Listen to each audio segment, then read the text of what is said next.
What is up guys, I hope everyone is doing well. So back in January of this year, when everybody roamed the earth freely of course, at CES 2020 MSI unveiled some new products. One of them was of course the GE66 Raider gaming laptop that packs the latest and greatest hardware, being the 10th gen Intel chips and of course the RTX Super cards. And they also made some maybe not so subtle changes to the Raider lineup. So just before we get into this, I will warn you that this is a pre-production sample, so there is no benchmarks going to happen in this video.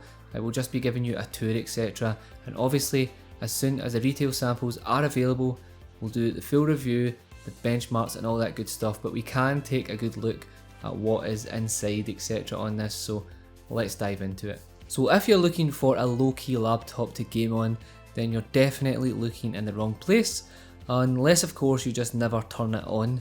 While off, it does look stealthy and premium with its aluminium chassis that feature a bluish tint, but of course when you turn it on, stealth is definitely out of the window. It feels super solid and weighs around 2.4 kilograms, so while it's not light, if you work out and go to the gym, then I'm pretty sure you could throw it in a backpack. If you are skinny, don't work out, then carrying this about may be a little issue for you. While it's not thin at 23.4mm, it is thinner this year, but as I mentioned, it definitely still feels solid, so no worries there. And for those of you who care about lifting the lid up without the laptop moving, you can do that here as well. Overall, I am definitely digging the design. I really love the angular touches that you get on the back, and obviously having the full aluminium, it definitely feels super premium. So onto the I/O ports. While there are plenty here, the main thing to take from this is the fact that MSI have positioned them all in a nice order to allow you to use your gaming headset, your mouse, keep it on charge, put your Ethernet cable in, and all that good stuff without all of your wires getting tangled. I really hate gaming laptops that have them all on the sides. It really just doesn't make any sense to me. Let me know your thoughts on that down below.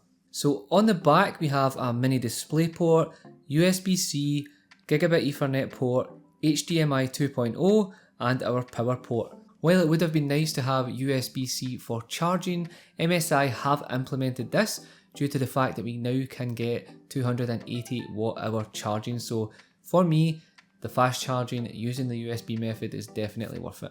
So moving on to the right side, you will find two USB 3 ports that are flanking an SD card reader, which is always another massive bonus to have on a laptop. And last of all, on the left we have another USB 3 port along with a second USB-C port and your headphone jack. Okay, so let's go ahead and turn this on and talk about that RGB strip on the front. MSI call it a panoramic Aurora light bar. If you like to let people know you're a gamer, then this is it.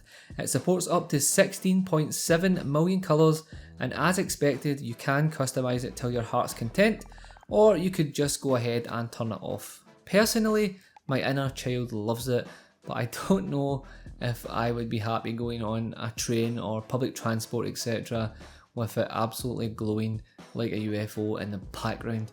Let me know your thoughts on that down below. So as we have seen in the past, MSI have teamed up again with SteelSeries for the keyboard, and the latest iteration, which does feature larger keycaps, feels good to type and game on, and you get what I would describe as a middle of the road feedback given, but honestly it is no mechanical switch obviously, but typing and gaming feels absolutely fine, especially when you compare this to other laptops.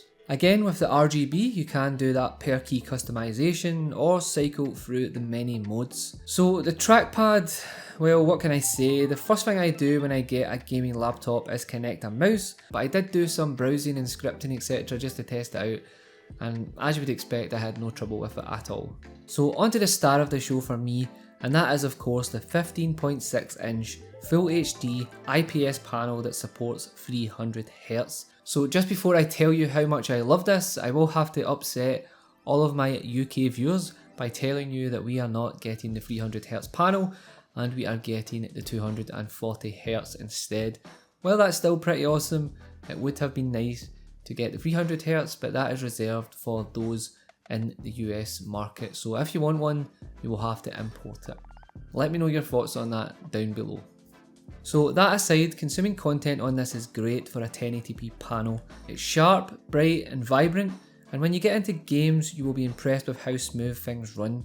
The model that I have here features only a 2060, so obviously I wasn't pushing the screen to its limits, but I certainly was impressed.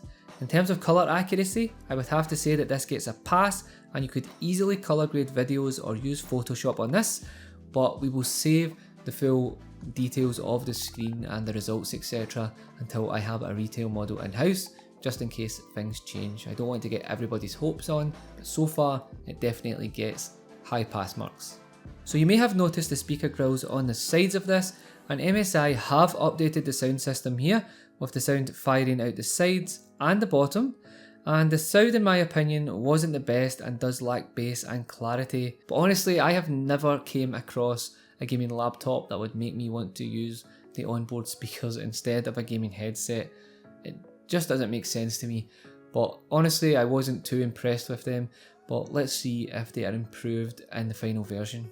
If upgradability is on your list of must-haves, then you will not be disappointed, as getting into this is super easy and you can swap out the RAM, NVMe drives and even the Wi-Fi card.